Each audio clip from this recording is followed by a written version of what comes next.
मित्रांनो, बाहेर कडक ऊन होतं, पण आमच्या त्या जुन्या आणि मोठ्या घराच्या आत एक अनामिक शांतता पसरली होती.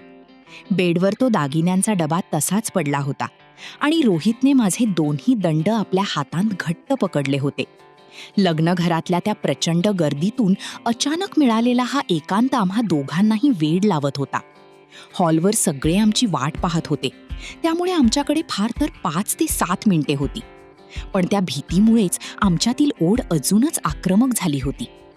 रोहितने एका क्षणाचाही विचार न करता मला हलकेच मागे ढकलले, ज्यामुळे माझी पाठ कपाटाच्या लाकडी दाराला टेकली. पैठणी साडीचा तो कडक काठ आणि माझ्या अंबाड्यातला मोगऱ्याचा गजरा, या सगळ्याच्या सुवासाने रोहित पूर्णपणे धुंद झाला होता. त्याने त्याचे दोन्ही हात माझ्या कंबरेवर ठेवले आणि मला स्वतःकडे ओढून घेतले. त्याच्या छातीचे वेगवान श्वास माझ्या छातीला जाणवत होते.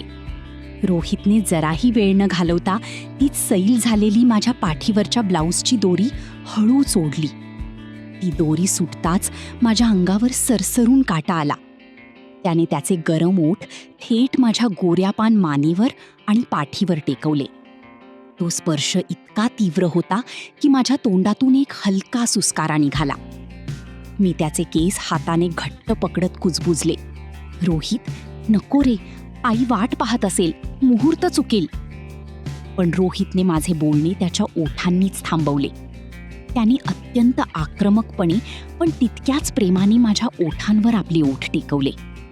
त्या चुंबनात बाईकवरच्या प्रवासाचा वेग, पकडले जाण्याची भयंकर भीती आणि नात्याची ती मादक नशा, ही सगळं काही विरघळून गेलं होतं.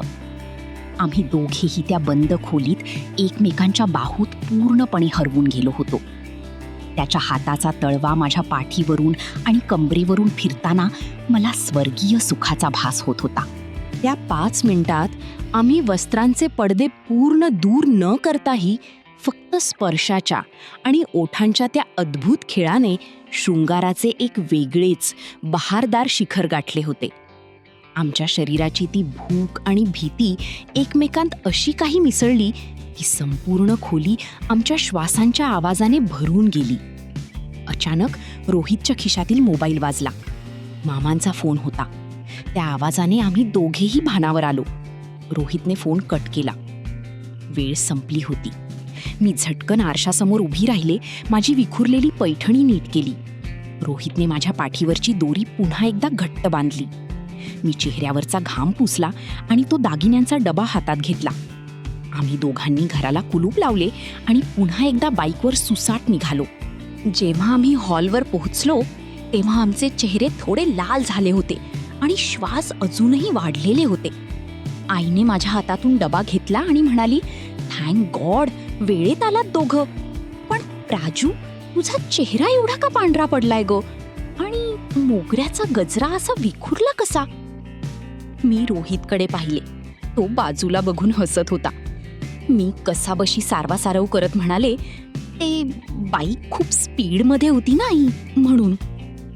आई घाईघाईने निघून गेली आणि रोहितने मागून मला एक अत्यंत मादक आणि तृप्त डोळा मारला. सगळ्या जगाला, खुद्द माझ्या आईला चकवून आम्ही घराच्या बंद दाराआड आमचा सर्वात बहारदार डाव यशस्वीपणे खेळलो होतो. मित्रांनो, रोहित आणि प्राजक्ताने वेळेच्या मर्यादेत बंद घराच्या आड जो धुंद खेळ खेळला तो खरोखरच अंगावर काटा आणणारा होता. दागिने तर वेळेत पोहोचले, पण आता या संपूर्ण लग्नाचा शेवट कसा होणार? लग्न संपल्यावर जेव्हा हे दोघे आपापल्या शहरात परत जातील तेव्हा या मादक नात्याचे पुढे काय होणार, हे पाहण्यासाठी या मालिकेचा भाग 6 नक्की पहा. जर तुम्हाला बंद घरातील हा थरारक आणि बहारदार प्रसंग आवडला असेल तर चॅनल आत्ताच सबस्क्राईब करा, व्हिडिओला लाईक करा आणि कमेंटमध्ये सांगा की पुढचा भाग किती लवकर हवा आहे.